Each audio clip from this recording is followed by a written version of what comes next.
Good day, sir. I'm Elisa Mayche de la Cuesta, a bona fide student of University of Southern Mindanao, taking up Bachelor of Science in Nursing second year. So today I'm going to perform on how to insert a catheter, specifically the male catheter. So for the first procedure, always check the physician's order in order to have the right or perform the right procedure and have the right patient.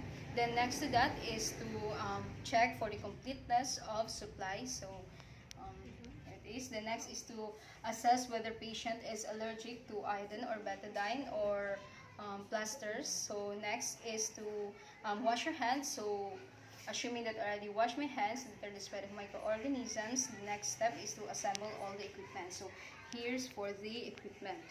So next is to identify and explain the procedure to the patient. Good day, sir. What's your name po? Okay, Mr. Holoya. I'm Lisa Mayche de la Cuesta and ako po yung mag-insert po ng catheter. Medyo awkward po ito, but I need your cooperation para po sa ikakabuti ng pakiramdam niyo po. So next is to provide privacy. So assuming that I already close the curtains, the door, or screen the patient, the next step is to position the patient on supine and knees slightly apart. So he's already at that said position. The next is to drape by unfolding the bed cover down to the mid-thigh, exposing only the perineal area. So use a bath blanket to cover the trunk, then place the waterproof underpad under the buttocks of the patient. Then next is to don working gloves. So after that, do perennial care. So it is already taught to us and it was already demonstrated. The next step is to remove and discard the glove properly after those procedure. Then wash again your hands to deter the microorganisms, and then next is to open the pack aseptically and place it on the bed at the level of the hips. Then bring the sterile kidney basin near the working area.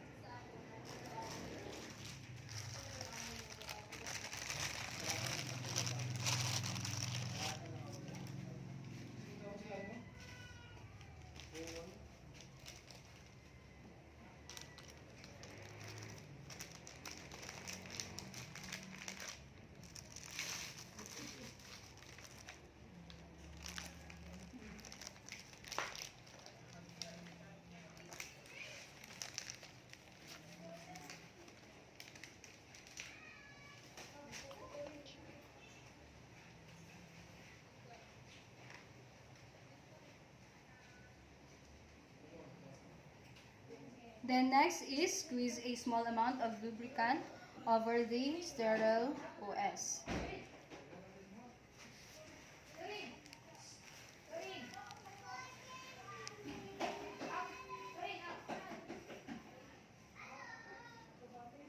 So assuming that it is already the handful amount, a sufficient amount. Next is to get 2 cotton balls from the pack and place them on the sterile field. 2 cotton balls. Then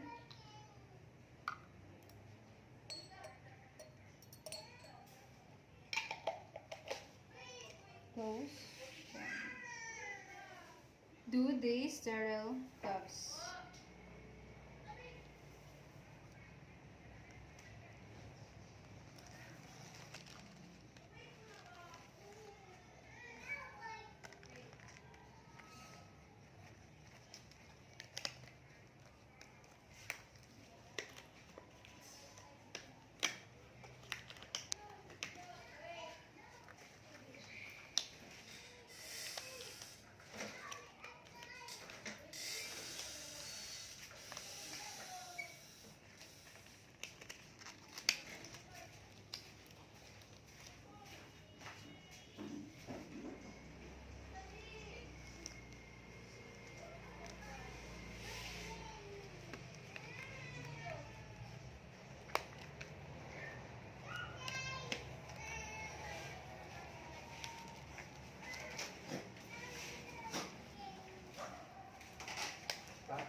So sterile to sterile and to avoid cross contamination.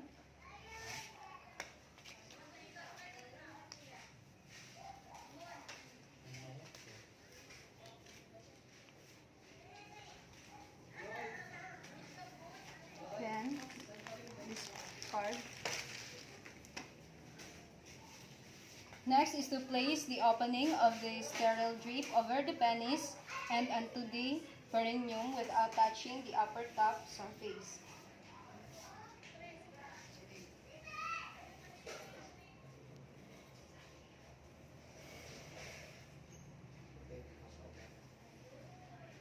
Next is to lubricate around 3 to 4 inches of the catheter.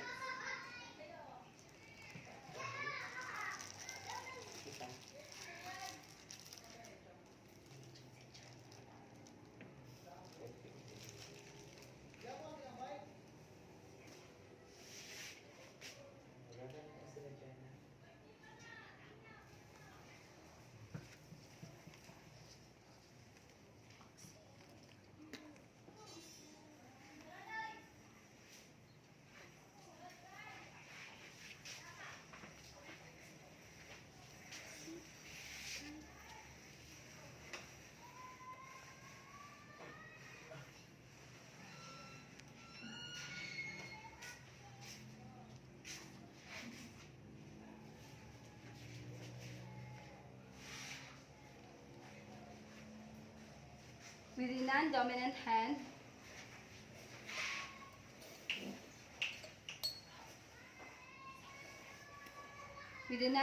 hand, lift the penis and cleanse the glands in a circular motion, moving outward from the meatus with the use of cotton ball with betadine.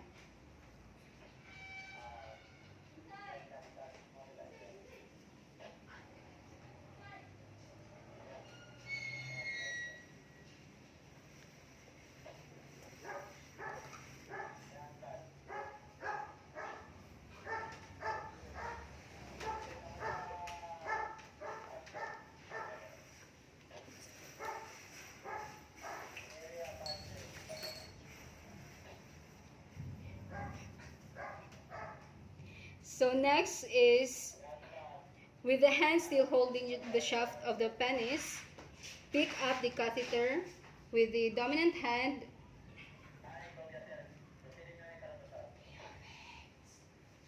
Then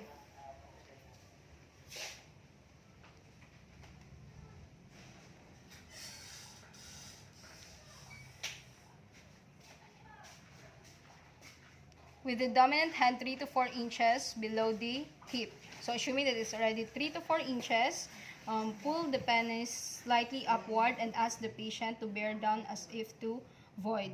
So while you're still not, but before that, tell the patient that he have to breathe deeply.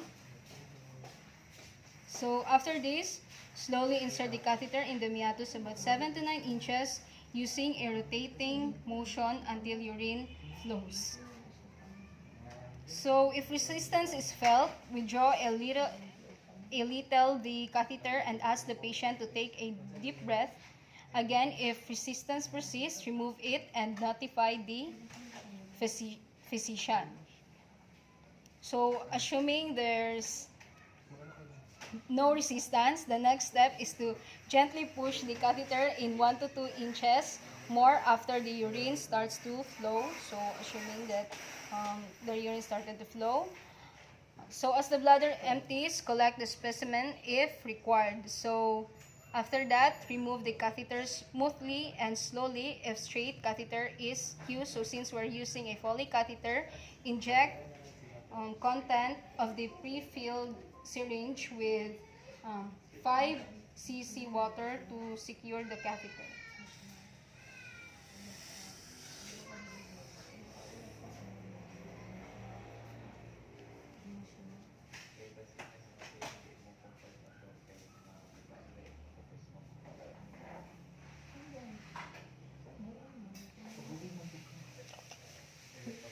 Gently pull the catheter until the retention balloon is snuggled against the bladder neck. So remove the fenestrated drape and tape the catheter to lower abdomen or anterior thigh.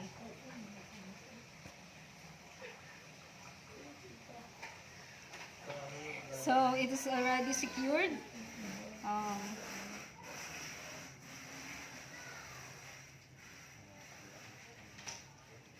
so next is to tape it.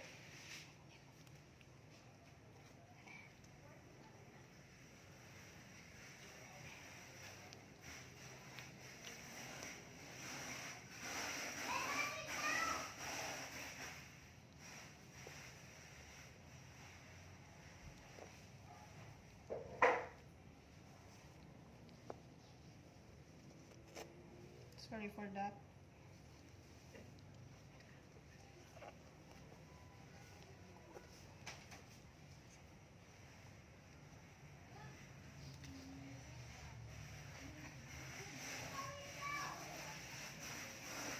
Then remove the fenestrated drape.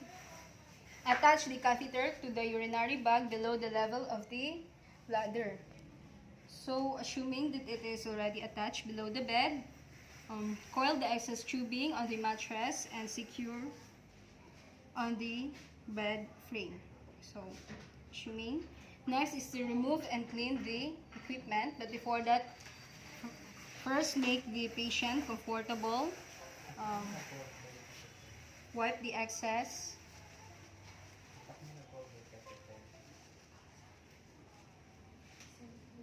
Then discard.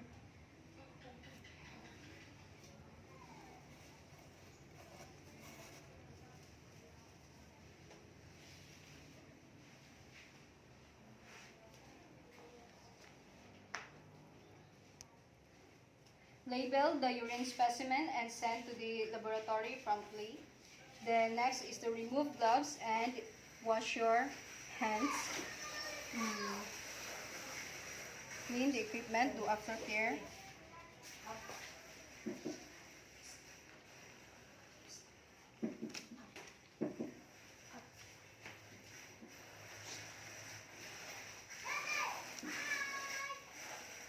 So record the time of the catheterization, the amount of the urine removed, the description of the urine, the patient's reaction to the procedure, and all other relevant data. So that's it. That's how to perform male catheterization.